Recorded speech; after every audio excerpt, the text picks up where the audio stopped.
So, Bitcoin is in an absolute freefall. And here's the crazy part, no one really knows why. We're talking about something way bigger than just a market crash. This is a full-blown identity crisis, and it's making everyone ask a really fundamental question. What is Bitcoin actually for? Okay, let's set the scene. It's early February 2026, and out of nowhere, the crypto market just gets rocked by this sudden, brutal crash. And Bitcoin, the supposed titan of the whole industry, its value just plummets, sending these massive shockwaves through the entire financial world. So you're probably wondering, just how bad was it? Well, get this. The price fell more than 52% from its all-time high of $126,000. And that peak? It had just hit that a few months earlier, back in October 2025. I mean, that is a truly staggering drop. And listen, this wasn't just a Bitcoin problem. Not at all. This sudden freefall created an absolute bloodbath across the entire digital asset market. It was dragging pretty much every other major token down with it. You look at the other big players, right? Ethereum, Solana. They weren't spared either. We're talking massive weekly losses. 24% for Ether, 26% for Solana. This was way more than just a market correction. It was, well, a deep, gut-wrenching crisis of confidence among investors. Okay, but here's where it gets really unsettling. The real mystery here is that there was no obvious trigger, right? No big hack, no company going under, no major government ban announced. The crash just seemed to come out of thin air. And that is the billion-dollar question, isn't it? Usually when you see a market collapse this severe, you can trace it back to something specific, some catastrophic event.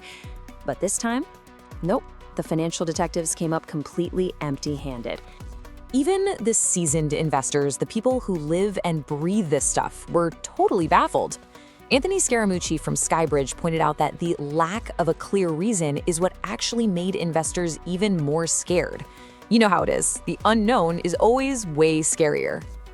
And he wasn't alone. Other experts agreed. Jasper DeMeyer from Wintermute said, "Hey, this is markedly different.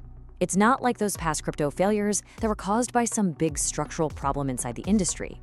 The issue this time, it just felt deeper, more fundamental." Which brings us to the crucial point of all of this.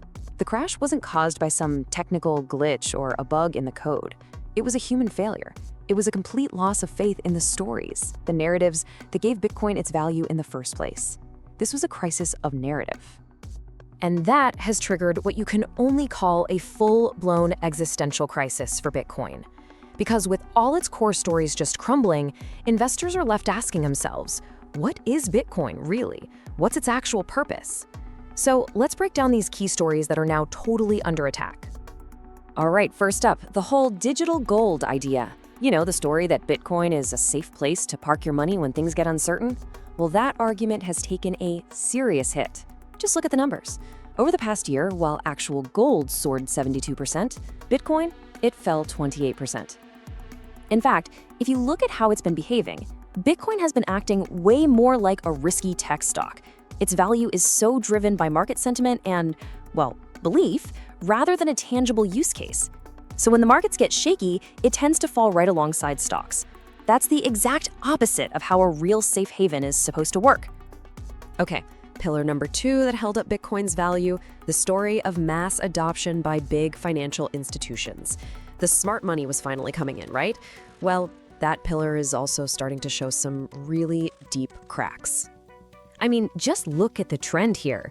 These spot Bitcoin ETFs, they were supposed to be the big on-ramp for all that institutional money. But instead, we've seen billions of dollars flowing out month after month after month. That's a pretty clear sign that the big players are getting nervous. And finally, let's talk about the original dream. The whole idea of using Bitcoin for everyday payments, buying a coffee. Well, that story has pretty much faded into the background. As one analyst, Ryan Rasmussen, put it pretty bluntly, he said, "I've never paid for coffee or a sandwich with Bitcoin, and I never will." He thinks it just isn't built for that. And that's especially true now that we have stablecoins, which are way more practical for actual payments. That vision of buying a latte with Bitcoin, it seems further away than it's ever been. So with all these stories that people told themselves about Bitcoin just falling apart, A deeper, more technical fear is starting to bubble up to the surface. It's this nagging worry that, for all its complexity, Bitcoin's underlying network might not be invincible after all. The fear that some catastrophic hack could one day drive its value all the way to zero. So, with its core narratives under attack like this, the market is now basically trapped in this epic tug of war between two really powerful forces: pure fear and blind faith. And if fear is real, you can feel it. I mean, when you have veterans like Scaramucci publicly asking, is it over for Bitcoin? You know the sentiment out there is absolutely dire. And yet, despite the terrifying charts and this whole chorus of doubters, there's this core group of believers who are just holding on. Many of them are even buying more. They're making a bet that Bitcoin has the resilience to survive this crisis, just like it survived all the others before. And this just illustrates the tension perfectly. It's the same guy, Scaramucci, who voiced that ultimate fear, but he also admitted to buying the dip. He says he still believes the story is intact. And his final thought on it all? Who the hell knows? And really, that just captures the market's profound uncertainty perfectly, doesn't it? So all of this leaves us with the ultimate question. What you should take away from this isn't some simple, easy answer.